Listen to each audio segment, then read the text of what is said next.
All right, good afternoon, everybody. Maxine Stryker here. We are at ADCOR Industries here in Greektown in East Baltimore, where they have developed a prototype for a low-cost ventilator that they are hoping will be able to help people here in the area and across the country who are sick with the coronavirus. This is the company right here. I'm going to walk you over here and introduce you to the president of the company, who's going to tell us a little bit about how they came up with this idea. So you actually came up with the idea. So tell us a little bit about how it works and how this came to your mind.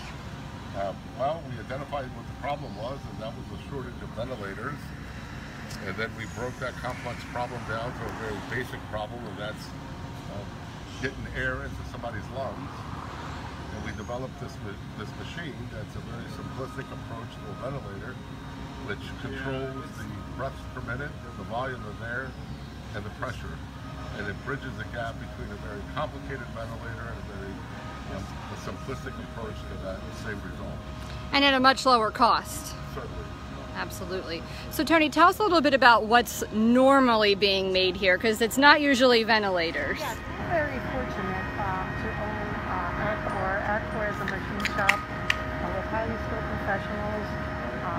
We make precision components for big manufacturers like Northrop Grumman and Lockheed Martin. We're very proud of everything we do, and this is an addition. This ventilator, we named it ANASA, Greek word for breath, and we're very proud of it, especially at a time like now that we need it.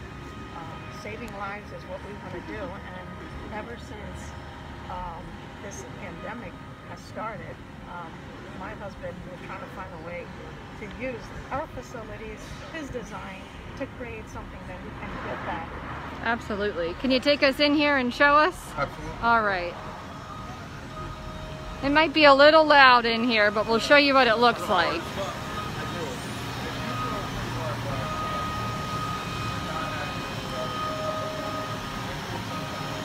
This is the function of the machine. What we're able to do is compress an ample bag and deliver a mixture of air and oxygen into the ailing person's lungs, achieving the objective of trying to keep that person alive.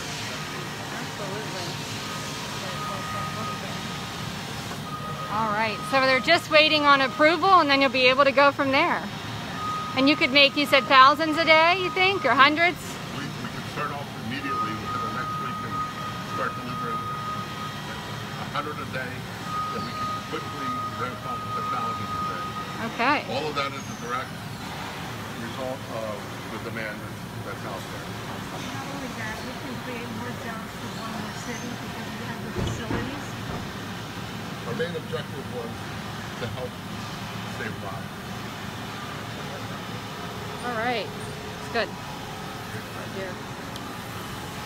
So if you were able to hear there, they said once they get approval, that has to come through the FDA. They're hoping that can be fast-tracked. They had the governor's office here this morning, and some doctors should be visiting here today from Hopkins and the University of Maryland to look at this machine. They said they can start making hundreds right away, if not thousands a day, and get them out here locally and even across the country. So it's been really amazing to see how a lot of our local companies, and this is happening across the country, have adapted during this time and are finding ways to help our medical professionals get the things that they need so much during this time. We've told so many stories of people making masks, now ventilators, so many different things. So a lot of good things are happening throughout your community right now, and we want to be able to tell those stories as well. So you can learn more about this system they're making, this ventilator, tonight.